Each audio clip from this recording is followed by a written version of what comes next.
Hello, എൻ്റെ എല്ലാ കൂട്ടുകാർക്കും നമ്മുടെ പുതിയൊരു വീഡിയോയിലേക്ക് സ്വാഗതം. ഇന്ന് നമുക്ക് സെയിലിനായിട്ടുള്ളത് ജെറബറേൻ്റെ ഒരു കോംബോയാണ് കേട്ടോ. അപ്പോൾ ജെറബറേൻ്റെ 3 കളറാണ് നമ്മുടെ കയ്യിലുള്ളത്. ഓറഞ്ച്, യെല്ലോ, റെഡ്, അങ്ങനെ 3 കളറാണ് ഉള്ളത്. അപ്പോൾ അതിൻ്റെ കൂടെ നമ്മൾ ഓർക്കിഡ് റോസ്, പിങ്ക് ജാസ്മിനില്ലേ അതും, അങ്ങനെ 5 പ്ലാന്റ്സ് നമ്മൾ 350 രൂപയ്ക്കാണ് കേട്ടോ കൊടുക്കുന്നത്. അപ്പോൾ പ്ലാന്റിൻ്റെ സൈസൊക്കെ വരുന്നത് ഈ ഒരു സൈസിലുള്ള പ്ലാന്റ്സൊക്കെയാണ് കേട്ടോ ജെറബറ. എല്ലാ ചെടിയിലും പൂക്കളും മൊട്ടും ഒക്കെ ഉള്ളതാണ് കേട്ടോ. അതുകൊണ്ട് തന്നെ കളറുകൾ അങ്ങനെ മാറിപ്പോവില്ല കേട്ടോ. 3 കളർ തന്നെയായിരിക്കും. പിന്നെ നമുക്ക് ലീഫിൻ്റെ ഡിഫറൻസ് നോക്കിയിട്ടും അയക്കാൻ പറ്റും കേട്ടോ. നമ്മളൊരു കുറച്ച് കാര്യങ്ങളൊക്കെ ശ്രദ്ധിക്കുകയാണെങ്കിൽ വർഷം മുഴുവൻ പൂക്കൾ തരുന്ന ഒരു ചെടിയാണ് കേട്ടോ നമ്മുടെ ജെറബറ. കൊറിയറായിട്ട് ഈ ഒരു പ്ലാന്റ് നിങ്ങളുടെ കയ്യിലോട്ട് കിട്ടുമ്പോൾ ഈ ഒരു പ്ലാന്റ് അല്ല, ഏത് പ്ലാന്റ് കൈ കിട്ടിയാലും അധികം വെള്ളമൊന്നും ഇടാതെ ചെറിയൊരു പോട്ടിൽ നിങ്ങൾ നട്ടു കൊടുക്കുക. കുറച്ച് മണ്ണും മണലും മാത്രം ഇട്ടിട്ട് നട്ടു കൊടുക്കുക. ഒരു 2 ആഴ്ചയൊക്കെ കഴിയുമ്പോഴത്തേക്കും അത് പുതിയ വേര് വരാൻ തുടങ്ങും. പിന്നെ പുതിയ തളിരൊക്കെ ഇലയൊക്കെ വരാൻ തുടങ്ങുമ്പോൾ നിങ്ങളെന്താ ഇത്തിരിയുടെ വലിയൊരു പോട്ടിലേക്ക് കുറച്ച് ചാണകപ്പൊടി, മണ്ണ്, മണൽ, കുറച്ച് ചകിരിച്ചോറ് ഒക്കെ കൂടി മിക്സ് ആക്കിയിട്ട് നല്ല ഹോളുള്ളൊരു പോട്ട് എടുക്കുക. ഇത്തിരി വലിപ്പമുള്ള പോട്ട് കേട്ടോ. എന്നിട്ട് അതിലേക്ക് നട്ടു കൊടുക്കുക. നട്ടതിന് ശേഷം നിങ്ങൾക്ക് പിന്നെ വെയിലത്തേക്ക് വെച്ച് കൊടുക്കുക. ഒരു 4-5 മണിക്കൂർ വെയിൽ കിട്ടുന്ന സ്ഥലത്തേക്ക് മാറ്റി വെച്ച് കൊടുക്കുക. അപ്പോഴാണ് ഇത് നന്നായി പൂക്കളുണ്ടാവുക കേട്ടോ. നല്ല വെയിൽ വേണം ഈ ഒരു ചെടി പൂക്കണമെങ്കിൽ. നനവില്ലെങ്കിൽ മാത്രം ചൂട്ടിൽ വെള്ളം ഒഴിച്ച് കൊടുക്കുക. പൂവിൽ ഇലയിലൊന്നും വീഴാത്ത രീതിയിൽ വെള്ളം ഒഴിച്ച് കൊടുത്താൽ മതി കേട്ടോ.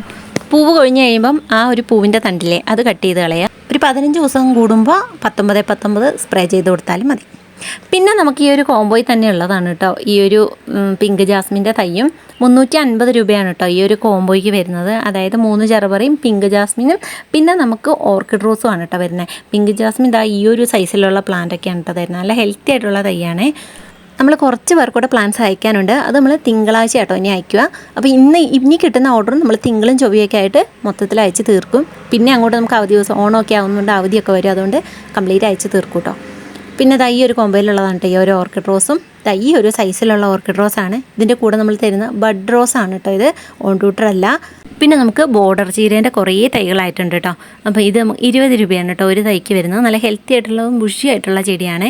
ഒരിടയ്ക്കൊക്കെ നമുക്ക് നല്ല സെയിലുണ്ടായിരുന്നു. പിന്നെ ഇതങ്ങ് തീർന്നു പോയി. ഇപ്പോൾ മഴയൊക്കെ ആയപ്പോൾ നമ്മൾ വീണ്ടും ഈ പ്ലാന്റ് ആക്കി എടുത്തിട്ടുണ്ട് കേട്ടോ. നല്ല ഹെൽത്തി ആയിട്ടുള്ള പ്ലാന്റാണ്. ബോർഡർ പ്ലാന്റ് ആയിട്ട് സെറ്റ് ചെയ്യാൻ പറ്റിയ നല്ലൊരു ചെടിയാണ് കേട്ടോ. ഇതുപോലെ ഈ പച്ചയും അതിൻ്റെ കൂടെ ഈ ഒരു പിങ്ക് വരുന്നില്ല അതും കൂടെ മിക്സ് ആക്കിയിട്ടോ അല്ലെങ്കിൽ നമ്മൾ ഒരു ലെയർ ആക്കിയിട്ടോ അങ്ങനെയൊക്കെ വെച്ച് കൊടുത്താൽ നല്ലതാണ് കേട്ടോ. വെർട്ടിക്കൽ പോട്ടിലൊക്കെ സെറ്റ് ചെയ്താലും നല്ല ഭംഗിയാണ് കേട്ടോ. പിന്നെ ബോർഡറൊക്കെ സെറ്റ് ചെയ്യാൻ ആഗ്രഹിക്കുന്നവർ കുറച്ചധികം പ്ലാന്റ്സ് ആവശ്യമുള്ളവരൊക്കെ പറഞ്ഞാൽ മതി. നമ്മൾ ഇത്തിരിയും കൂടി വില താഴ്ത്തിയിട്ട് തരുന്നതാണ് കേട്ടോ കുറേ പ്ലാന്റ് ആവശ്യമുള്ളവർക്ക്. ഇനി എനിക്ക് പറയാനുള്ള ഒരു കാര്യം എന്താണെന്ന് വെച്ചാൽ നമ്മൾ പോസ്റ്റ് വഴിയും DTDC വഴിയും പ്ലാന്റ്സ് അയച്ചിരുന്നു കേട്ടോ. ഇപ്പം നമ്മൾ DTDC വഴി അങ്ങനെ പ്ലാന്റ്സ് അയക്കുന്നില്ല. അതിൻ്റെ ഒരു കാരണം എന്താണെന്ന് വെച്ചാൽ വരുന്ന ബില്ല്, അതായത് നമ്മൾ അയച്ചു കഴിയുമ്പോൾ വരുന്ന ആ ഒരു ബില്ല് വളരെ കൂടുതലാണ്. ഞാൻ നിങ്ങളോട് ഇപ്പോൾ 100 വാങ്ങുന്നിടത്ത് എനിക്ക് വരുന്ന ബില്ല് എന്ന് പറഞ്ഞാൽ 200, 300, 350 രൂപയ്ക്കാണ്. നമ്മൾ പ്ലാൻസ് അയച്ചിട്ട് വീണ്ടും കൊറിയർ ചാർജ് ചോദിക്കുമ്പോഴേ പലർക്കും തരാൻ മടിയാണ്. ചിലർ തരും, അത് നമ്മളെ അത്ര അറിയുന്നവർ, അല്ലാത്തവർ പിന്നെ അതിന് മെസ്സേജ് റിപ്ലൈ ചെയ്യില്ല. അങ്ങനെയും പറ്റുന്നുണ്ട്. അപ്പോൾ അതുകൊണ്ട് നമ്മളിപ്പോൾ പോസ്റ്റാണ് കൂടുതൽ അയക്കുന്നത്. അപ്പോൾ നിങ്ങളും കൂടെ കുറച്ച് സഹകരിക്കണം. നിങ്ങളുടെ കയ്യിലെ പ്ലാൻസ് ഇപ്പോൾ പോസ്റ്റ് വഴി അയച്ചിട്ട് നിങ്ങൾക്ക് പ്ലാൻസ് കിട്ടുമ്പോൾ നാശാവും. നിങ്ങൾ എന്താണെങ്കിലും ഒരു ഓപ്പണിംഗ് വീഡിയോ എടുത്തിട്ട് എനിക്ക് കിട്ടാൽ മതി. പ്ലാൻസ് നാശമായി കിട്ടിയിട്ടുണ്ടെങ്കിൽ ഒന്നുകിൽ നിങ്ങൾക്ക് റീഫണ്ട് ചെയ്യും, അല്ലെങ്കിൽ ഞാൻ വേറെ പ്ലാൻസ് അയച്ചു തരുന്നതാണ്. ഇനി നിങ്ങൾക്ക് ഈ കൊണ്ടുതരുന്നവരുടെ ഭാഗത്ത് എന്തെങ്കിലും മോശം അനുഭവം ഉണ്ടായാൽ അതും എന്നോട് പറയാവുന്നതാണ്. നമുക്ക് കംപ്ലയിൻറ്റ് രജിസ്റ്റർ ചെയ്യാൻ പറ്റും കേട്ടോ. അപ്പം അങ്ങനെയുള്ള ഒത്തിരി ഓപ്ഷനും അതേപോലെ നമുക്ക് ഇപ്പോൾ പ്രൈസ് ആണെങ്കിൽ തന്നെ നല്ല കുറവുണ്ട് കേട്ടോ. അപ്പോൾ അതുകൊണ്ട് DTDC മാത്രം മതി, അല്ലെങ്കിൽ എനിക്ക് പ്ലാന്റ് വേണ്ടാന്ന് വിചാരിക്കുന്നവരില്ലേ, അങ്ങനെയുള്ളവർക്ക് നമ്മൾ DTDC വഴി അയക്കുന്നതാണ് കേട്ടോ. അല്ലാത്ത എല്ലാവർക്കും പോസ്റ്റ് വഴി ആയിരിക്കും നമ്മൾ അയച്ചു തരിക. അപ്പോൾ ഇന്നത്തെ വീഡിയോ ഇത്രയൊക്കെയുള്ളൂ. അടുത്തൊരു വീഡിയോ ആയിട്ട് വരുന്നതായിരിക്കും. Tata, bye bye.